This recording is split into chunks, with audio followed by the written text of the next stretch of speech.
First thrower, Alyssa Wilson. I graduated. Into the cage. Into the cage. Holy cow. McKenna's coming up now. Do you know a quarterback named Paul? No. She has a Dominator hammer. And that's a good hammer? It's a good hammer. It's a tungsten hammer. And she's wearing two different shoes. Why would she do that? Why would she wear two different shoes? The ring might be a little slick and she wants to increase the double support. She's got a Nike and the Saki. You see she slipped in the entry there. She did slip. And so she has a foul, I think. And she got a flag. So is the darker shoe, does the darker shoe have a better grip, you think? Yes. I think, well, it should. I think it'd be a faster grip. The Saki has all these dots and cuts in it to give you the better rotational grip. So maybe she wants the left to be faster and the right actually to be slower so she can push off of it better. Okay. This is Kaylee Until. She's from Ohio. She's going to Arizona State next year. Wow. She throws everything very well. So she's a 3-event kid? Yes. That's her first legal mark. I think it's 50 meters. I can't tell though. I don't have an eye yet for the field. Pat says 48. 48-30. 48-30. He has the eye. He is amazing. The salty dog. The human GPS. Here's Jacobson. That's one dude who never Sporting Team USA gear. So the first several throwers are scholastic throwers. Yeah, they're the top 5 U.S. high schoolers, and the next 5 are the top 5 U.S. post-collegians. This is a pretty cool thing for the high schoolers to compete with the best in the world. Yeah, no doubt. Which is that's the cool thing about track is that the elites can work with the beginners, the grassroots kids. Right. You imagine an NFL game where the linemen are high schoolers and the running backs are the That would not go so well. They would shorten careers. This is Haley Showalter. She's from Colorado. State champion in the discus and the hammer. Going to Wisconsin next year. And now, all of these scholastic throwers, they all just graduated high school? Some of them are sophomores and juniors. Oh, okay. So this is kind of like a developmental track of what the NSAF does with USATF, I believe. They help sponsor these athletes to go to training camps and go to meets like this to help grow the sport and develop the elites. And that's a good yell. That was at least a 55-meter yell. Coach Trofe, how far? 55-48. I'm guessing. 57. Coach Trofe says 57. 58-46. Both. Now here's the first post-collegian. This is Taylor Bush. She threw at Arizona. I got to see her train this winter.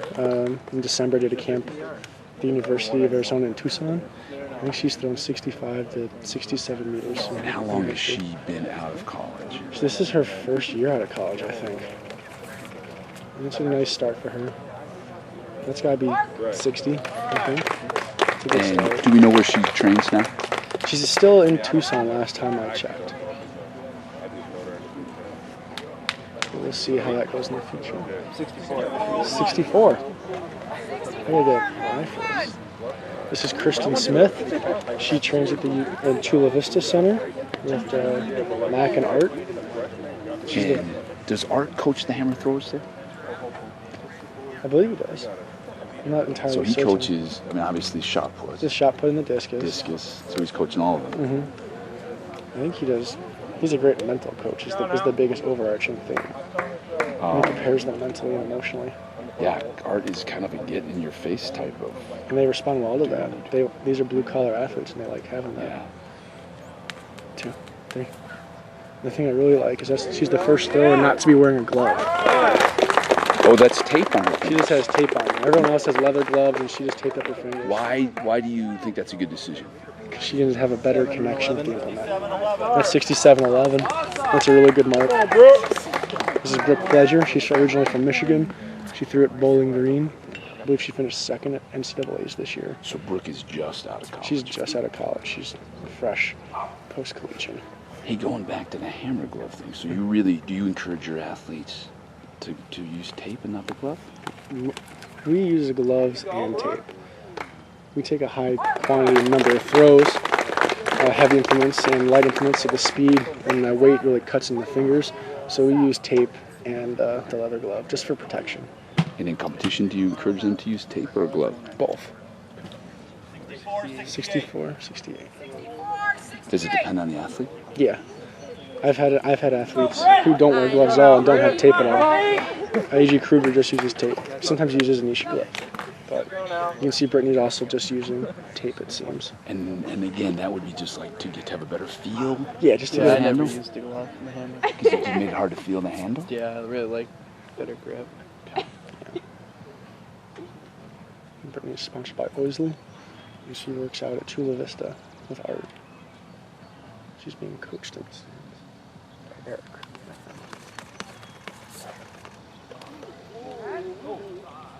That's a good start. Coach Stroke, estimate? 66-48. They're doing a great job with the laser measurement there. This is a very well-run meet. 63-15. Close. As long as I'm closer than All right, Coach Bernard. Gwen Berry, her coach John Smith told me yesterday she is ready to throw a PR, which her PR is from this meet 2 years ago, I think, right? yeah. 73. 58 maybe? 73. 68, mid or high, I believe. Okay. It's not low. So we're looking for 74 meters from Gwen. She has some tape on her back right now. So I wonder if that's okay. That's a really good start. There you go. She doesn't like it though. Seems upset. Well, rumor has it if she does not throw a PR, John Smith will not allow her within the city limits of Carbondale. 69. 67-37. This is the lead so far. So this is Alyssa Wilson. She's a rising junior from New Jersey. And New Jersey's a state where they have the hammer, right, in high school? More than they have the hammer, they have the weight throw. And up in the East Coast, they really love the indoor track, and so they throw weight starting in November, December, go all the way through March. So it's a high school federation, whatever you would call it, event. Yes. Hammer weight. Yes, and that's her second foul. Hey, let me ask you this about throwing it into the cage. What is causing that to happen? She's rising up too soon, and it's kind of like blocking herself off. Rising up, she doesn't get to rotate all the way through, and then it's the cage instead of turning into the sector. So she's basically kind of getting a little anxious, not letting the throw develop. Right, she's too short. Doesn't get around on each turn, and it just gets worse after each turn. Okay. She needs to relax and kind of gain her composure. See the length in this double sport until the very end when it bounced off the floor, which is still a legal toss. So, what causes that? I've seen that happen before when the hammer literally nicks off the concrete. What causes that? It's just like the orbit and the discus, and ideally you want to be flat, flat, flat, flat, but as you do, the ball rises, and there's a low point and a high point, and as the low point shifts, your body shifts as well, and if it's not in sync, it hits the floor. too low. So that just kind of tells you out of rhythm. But it's not a foul. It's not a foul. It can even hit outside the ring. That's not a foul. How much of an effect does that have on a throw, do you think? Well, I know Connor McCullough set the national record off of a bounce. Really? Yeah. So it just kind of depends where it's at and where the rhythm's at. So if you're Irish, it probably doesn't affect you. No. But if you're a normal human being, Yeah, if it's you're going to be a problem. if you're the world's tallest Irish man, Then you're probably fine. not going to affect you. 49.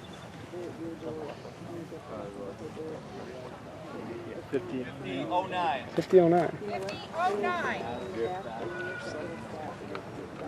So here's That's the Jacobson. best for the high schooler so far.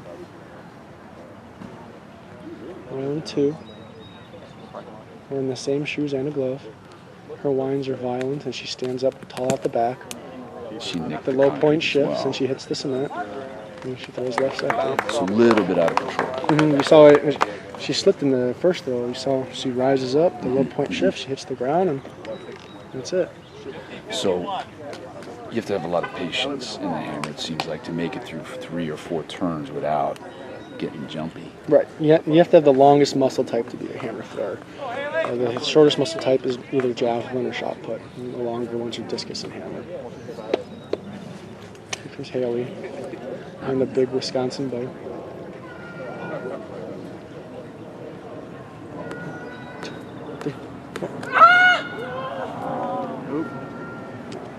Out of bounds to the left. Her low point shifted, which caused her high point to shift that way, which caused the whole trajectory to go left center there. How important are the winds in the hammer? They're very important. That starts the whole rhythm. And a lot of times sometimes people get too wound up in them, some people don't do them enough. I think 1 or 2 winds to gain your rhythm, and that's really the last time you have control over the rhythm of the ball. Once you let that wind go, whatever rhythm you set, that's it, and then you have to deal with it. So if your winds are somehow off, your throw is very likely to be off. You're not going to recover from that. Exactly. It's like if you're in the discus, if you're supposed to have the discus up and you drop it and you turn it over, then you're in a bad position. 63-22. Hey, I notice now, getting ahead a little bit, when Gwen gets back in the ring, she has a different starting position than everybody else. So maybe we can take a look at that and talk about it when she gets in. Right. But the standard starting position is pretty square to the back of the ring. Well, I think most people actually start with their left foot, at least for the men. Okay. Left foot at midnight. A lot of the women here are starting with at 11 and 1. I think that really depends on how around you get in your double supports. There you go. It's a good throw. Christian's been doing really well. So a standard starting position would be either straddling the middle or just right foot on. Okay. Yeah. 66. 63-93. Lost my mojo. Yeah. You have. But So is there an advantage, like in the discus you see? well, you get a longer path. If you're started like someone who started off with their left foot at midnight, they're going to be traveling in a different path. Where if they started at midnight, they get a shorter circle. So you can watch her path down the ring.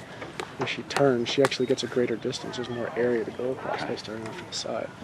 So someone who can't get their feet as tight, or someone who arcs off to the left or the right and loses that circle space, starting them off to the left to save that space and give you more ground to really accelerate the ball. So the way Brooke just started, she's looking for a longer path of acceleration. Now, why doesn't everyone start that way? Because some people, muscles type are shorter.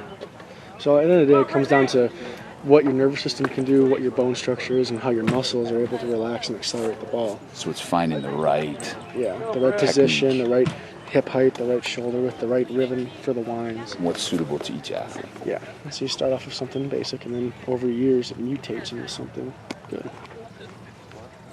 So here's Brittany. PR 71-60, I think. She's an Oregon grad. Intense. That was a little too soon in the finish, I thought.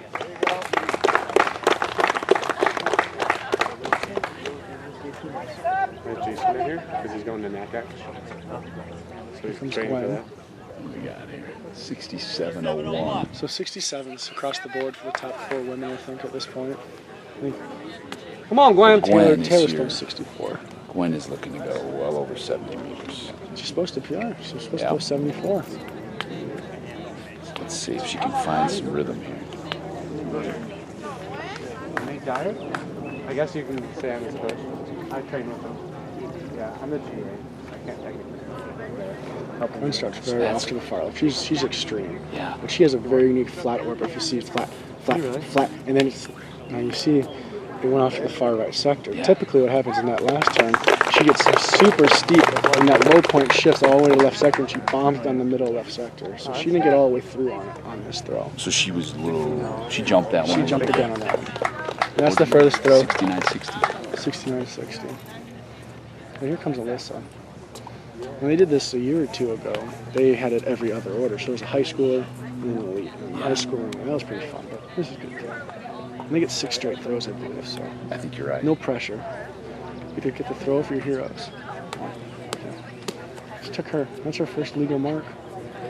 She relaxed a little bit, but she was high and she couldn't get her foot down in time and won. Hey, let's talk about the difference between 3 turns and 4 turns. Now Difference between glide and rotation. Okay. Now that young lady just took 3 turns, correct? Mm-hmm. Is 4 turns the optimal technique? Like, will she someday develop into that? I think it's just like the glide and rotation. You want to do as little movement as possible to get the most work out of it. Mm-hmm. So the most efficient movement is to do 3 turns. If you can't generate enough power out of 3, then you do 4. Some girls do 4 heels. Most guys can't do 4 heels. Chris Crawley does 4 heels. He has smaller feet. Most people do a toe, like a discus toe, and then do 3 heels after that. That way it saves in the space. Okay. But ideally, I think 3 heels is better. But in America, a lot of people do a toe and 3. In the rest of the world, what's common?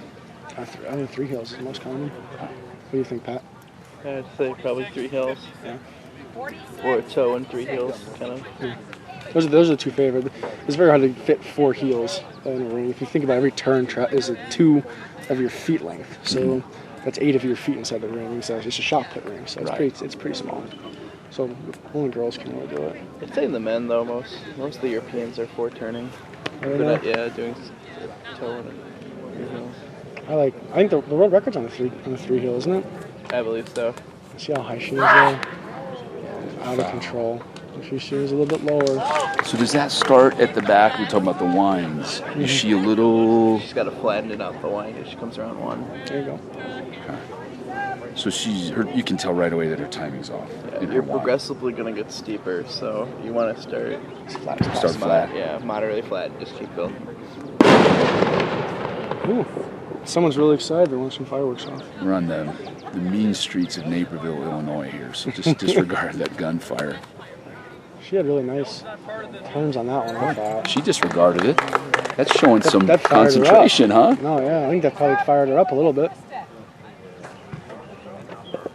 Let's see what it is. Coach Strofe, can you read that? 58. That might be the lead for the high schoolers at this point. Here comes Halen. Showalter. Going to Wisconsin. Go ahead. Really like the bow. Outstanding bow.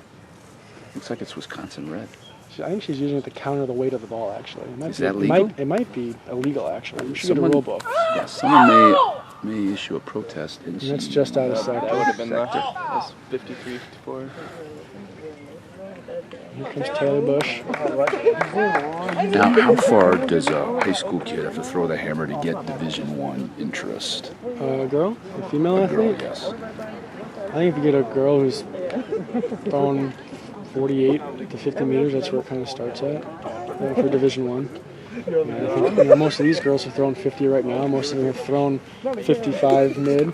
I know Haley's thrown close to 60, I think.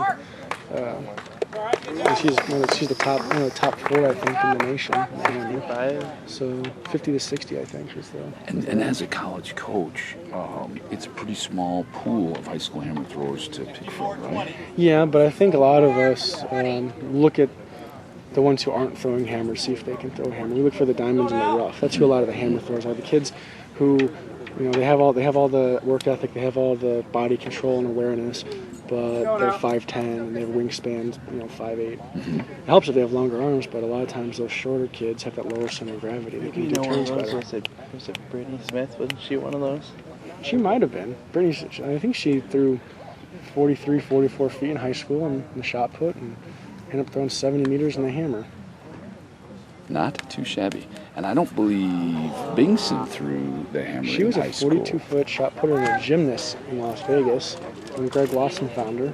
And she has he the looked at American her and record. saw potential hammer thrower. Why wouldn't you see that? Well, you tell me then, as a college coach, what are you looking for when you're looking for a potential hammer thrower? What do you want to see? Body awareness, long muscles, and coordination. By the long muscles, I mean the ability to be patient, like we were talking about. And how do you detect that? Is watching them throw the discus? Yeah, watch them throw the discus in the shot and see if they jump in the final, jump out of final, if they can hold positions well, if they can make adjustments. You go to football or basketball or wrestling, and you kind of see how their body acts. 64-20? 64-20. 63-05. 63-05. Here's Brittany again.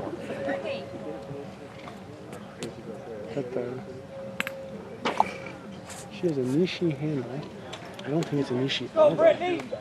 Looks like a land steel wire.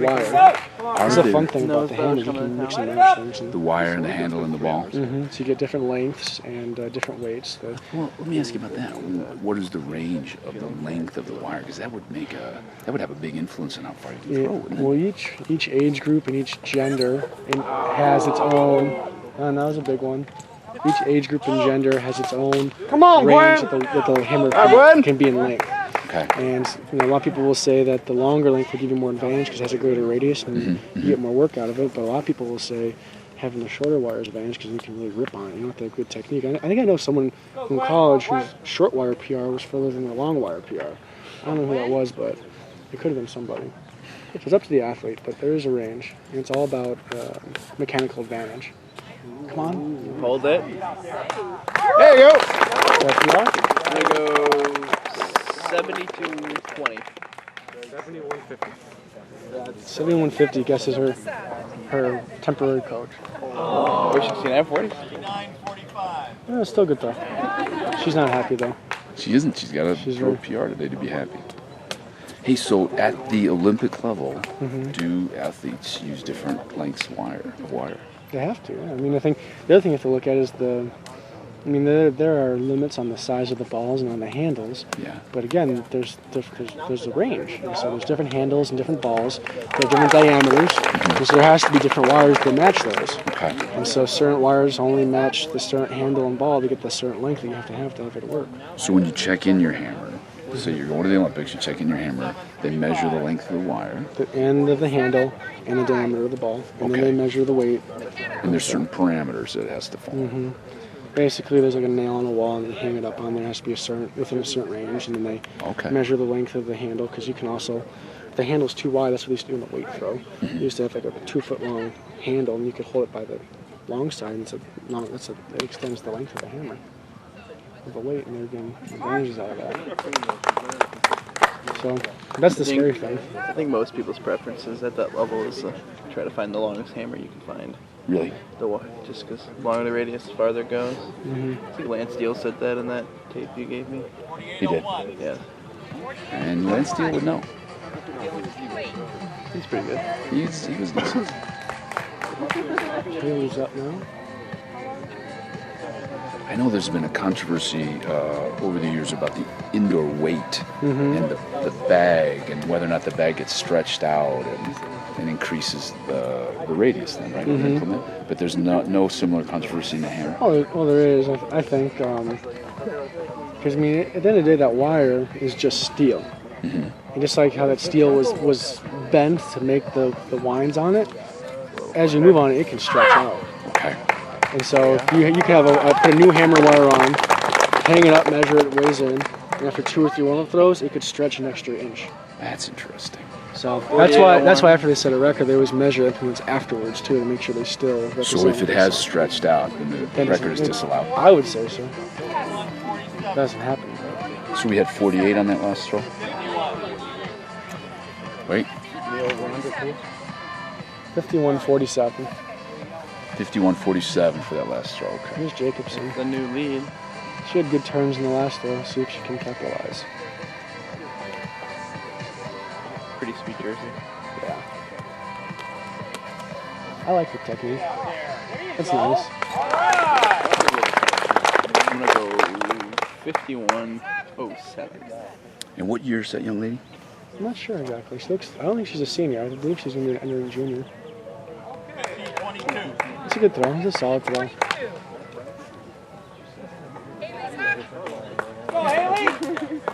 So where does a young person find a hammer coach? It's tough. There's a lot of people who have thrown hammer nowadays. It's spreading a lot. Ohio has it. The East Coast has it. There's some places down south that have it. But I think what has to be done is college coaches should have clubs, and there they can teach the hammer and help spread it. I think hammer throw is a great way to spread the sport and help throwers who aren't the best shot and discus throwers have a nut and be successful. For example, Amanda Binkson was probably not going to be a great college shot putter. She couldn't be a gymnast. She couldn't be a shot putter. She's definitely not a discus thrower or javelin thrower. And a hammer thrower, she's one of the best ever. Luckily for her, a coach saw that potential in her. Right. So if we would identify that as well, but again, that means that coach has to interact with those athletes. Oh, that's a big foul. Which is why I think it's important that athletes do multiple sports. That way other people can see them. So you could scout out a hammer thrower seeing them on the basketball court? A lot of my hammer throwers are hockey players. Sultana Frizzell and Megan Rohde, for example, were figure skaters until they were too big to be figure skaters and they started throwing a hammer. Interesting. It's a similar concept. John Smith has a girl who's a figure skater in Wisconsin, came down and walked on. She was a meet at Eastern Illinois. She threw a PR of like 45 meters, And then John started yelling at her because it was a 5K. She had thrown the heavier ball in the competition. Wow. That's a good throw. 68-47. You think so? It's the first 68? Second 68? My coach was like,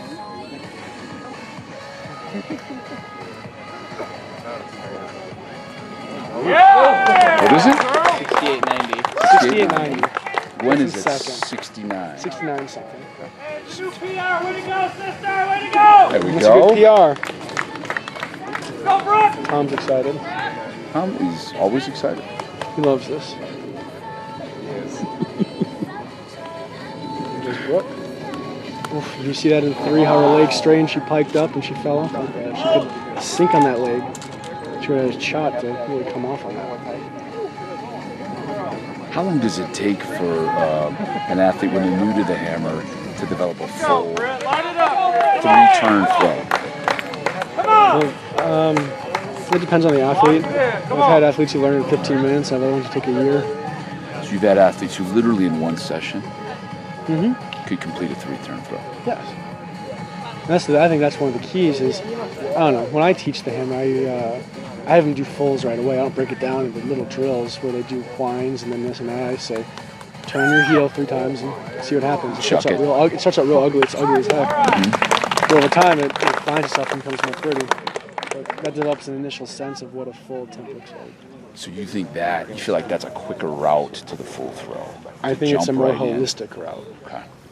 It prevents 66-11. I think that's the best Gwen. of the day.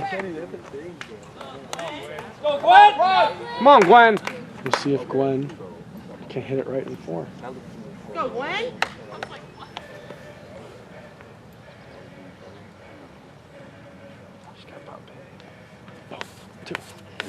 That's going out of bounds. That's in. Made it inside the sector. And you can see as she traveled across the ring, she bobbed across it. So she wasn't getting the full length around. She was being a little impatient. This is 68-98. Down the sector. Her furthest throws I've ever seen are middle left sector. If she can hit it right, it'll probably go. So she's showing some good power. She's in a really good physical state right now, but Yeah. it's so good that she's blowing through positions. There's Alyssa. There you go. And I think she's calming down. She's only 15 or 16 years old tops. Holy cow. So she's doing really good. And she threw, I don't think she threw quite 50 feet in the shot this year, but right about there. And somewhere in the 140s, 150s in discus, and 165 in hammer. Not too shabby. It's circumference, I guess. And you need to counter the weight of the ball, right? That's kind of a big part of hammer throwing. Right. And does a low center of gravity help with that? There's Kaylee coming up for the toss. So as you're moving through the ring, that ball starts pulling hard on you, right? Right. So countering the weight is your ability to sit back And and so stay lowering those, stable. having wider hips when you lower them has a big greater effect than if it's narrower hips. Okay.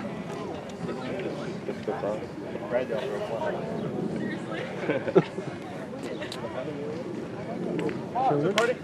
Feeling good? Cool.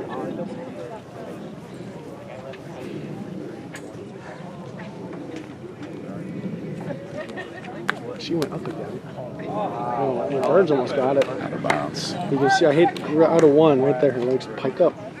You can stay bent and sink into double. So she's just kind of calmed down a little bit and Yeah, I think she was trying settle into the throw. She was trying to go ham on it.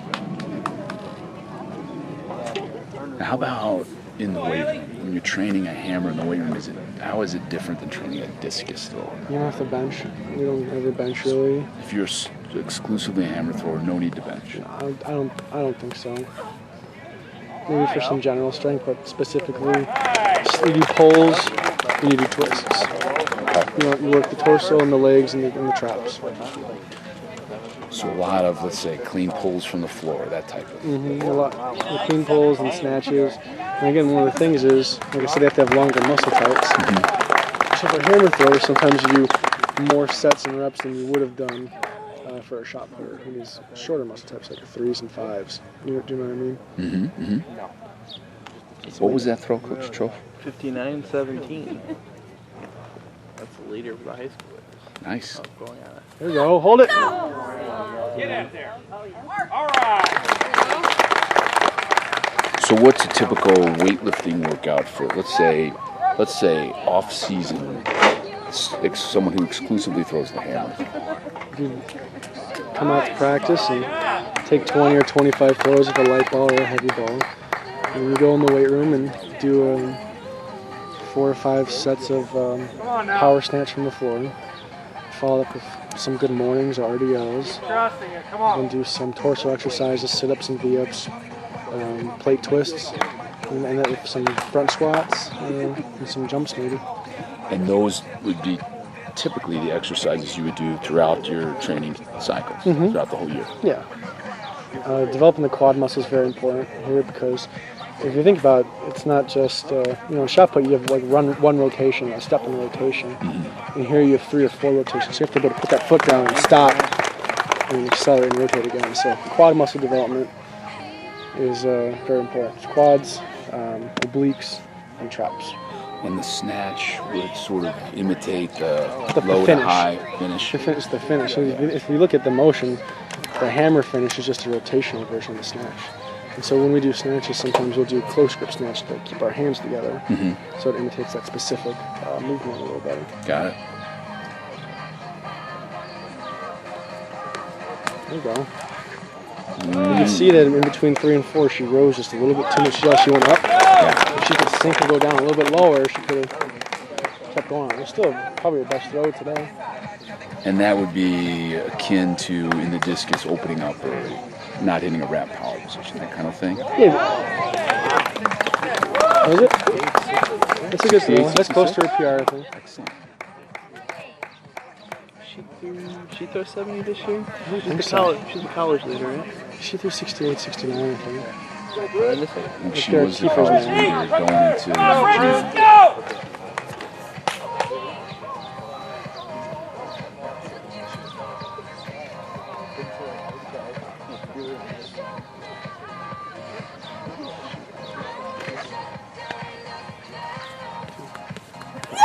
Hold it. Give it to her. Oh. It wasn't that great, that far of a throw, don't worry about it. Foot foul at the front there. Yep. You see how tall her legs were, which is, it's just, there's some people who have that athleticism where they have tall legs, which is fine.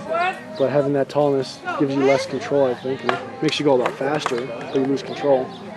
And there it was like that. So let's see if Gwen can hit it. Come on, Gwen!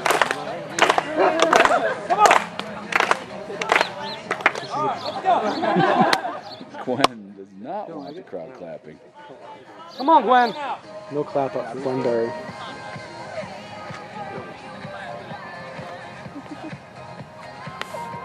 There you go. That was much better. You see? It's not her best, but that was much better. Now, how did she know? She clapped in disgust just as the hammer left her hands. How did she know that she was not going to be happy with it? It's just like in a shot put or anything. You can have that intrinsic sense of what's going to happen. If you miss something, you know it. You just got to keep going. So she could tell that she hadn't generated the power that she needed to throw. Well, maybe she generated the power, but she hit it too soon, and she needed to use all the power too. Okay. Well, I thought that was her best technical throw of the day. I thought. Last round coming up. So she's got one more. Yeah. Let's see how she does.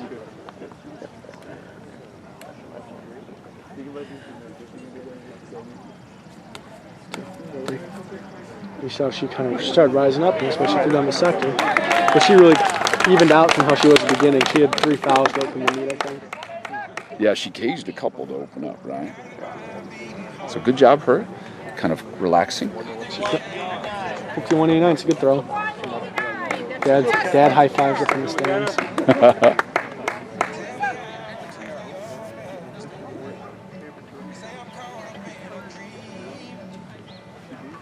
Here's McKenna Thomas. She's trying to find that high point and push through it. The low point should be too much there. The best was 48.01. The future Sun Devil. her best was 69.72 this year. Well, she has one last throw to hit it. Is that this year or is that just in college? College. If I'm unmistaken, she should not eclipse that mark. See, that was too impatient. Yeah, it looked like she kind of lost her bounce right away. Huh? If that was the weight throw, that would have been a bomb. The weight throw, because it's shorter, you can really be a bully right there. Is the weight throw more forgiving? Like if you get in a little bit of a hurry, can you readjust? No, but you can have more errors and still throw far. To throw far if you're a monster. There's no, when you're a girl throwing a 20-pound weight or a guy throwing a 35-pound weight, there's nothing forgiving about that. Yeah, I would imagine. The guys always have just ice taped to their backs. I like this guy. This is a good girl. Now her physical stature is different probably than the classic hammer thrower. Been a world-class one, but for, I think, elite NCAA, I think that could be successful. But she's fine. So she is. There you go. 59.6, that's fine. She is strong enough to counter the weight in the hammer. And Well, that's the thing, too. Just like in a women's shot put, women's discus, you have to have strength and power, but you have to be able to just accelerate the ball. So she can move the ball fast enough to She double had a bomb support. on her last one. See how long she's taking to get double support. Just hold it. Can she save that? We'll find out. Yep, she As got long it. as the hammer doesn't touch outside the ring? The hammer can touch as long as her heel does. And the hammer can touch. She can bounce the hammer off the outside. Oh, if she wants. could and still restart. Yeah, it's okay. fine. It's fine. As long as her heels don't hit out there. She just has 30 seconds left.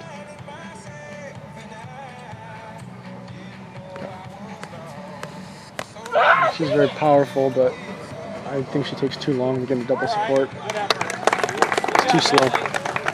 She had that speed of the last girl with her power. That'd be a monster toss.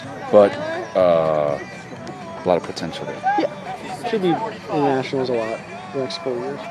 That's the thing that's really fun about the hammer throws. Again, if you do 3 turns or 4 turns, you have all that time to create mechanical advantage and make the ball go far. You can go fast, you can be strong. There's different ways to do it.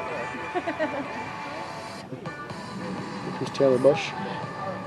She had a big toss earlier. That was some good acceleration, but she fell off at the end. Still good toss though. Is there in the hammer, is there some sort of equivalent to the block in the shot in the disc? It's just the finish when you hit that left heel down in the last turn, you throw your head up, and bring the ball around the left shoulder into the center. And in the hammer, do you have to make an effort to keep your posture as you do in the shot? Posture is the most important thing. That's why Mike Learman's such a good thrower.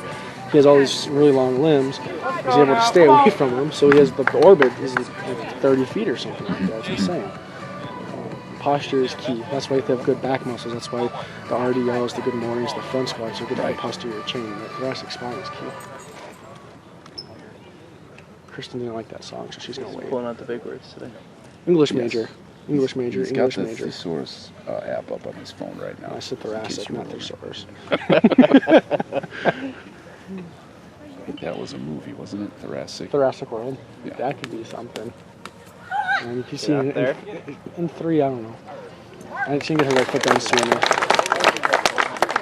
She's got some quick feet. She's doing good. Here comes Pleasure. 75. 66. Her best is 68.90. All right, good job. Come on, Brooke. Come on, Brooke.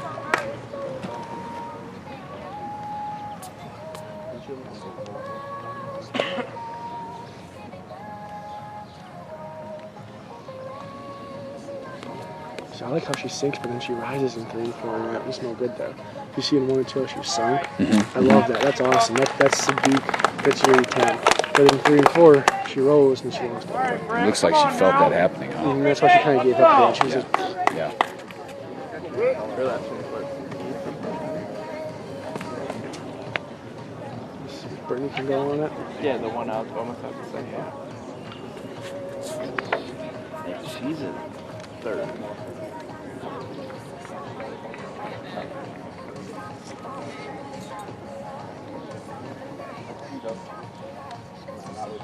It's a lot of wines. She was a little impatient in 3 and 4 is the culprit. And again, that's one of the reasons why you like doing 3 turns, is because there's less chance to make errors. Okay. If there's 1 less turn, it's 25% less chance you're going to make a mistake. So if you add the 4th turn, you're sort of gambling that you can maintain your posture and your rhythm and your patience. You have to be a very patient person to do 4 turns. Do three toes in a heel or 4 heels. Okay, here's Gwen's last throw. If she doesn't throw 74 meters, she might not be in Carbondale anymore. She will get the John Smith stare down when she returns, and nobody wants that. Hold it. See how far she could get around. Oh, they gave her the foul though. Fouled it. The crowd is not happy with that foul. That was her last 2 throws were her best 2 throws, technically wise. Do we think that was 70 plus? That's probably 70 and some change. 70-ish. Okay. It wasn't her PR, but it was a very good throw. Okay, so that was it for an excellent hammer competition. Tomorrow we have the jab, the shot, the disc. We have men's hammer coming up now. Oh, hold on. Men's hammer. That had to be the brushiest of brushes.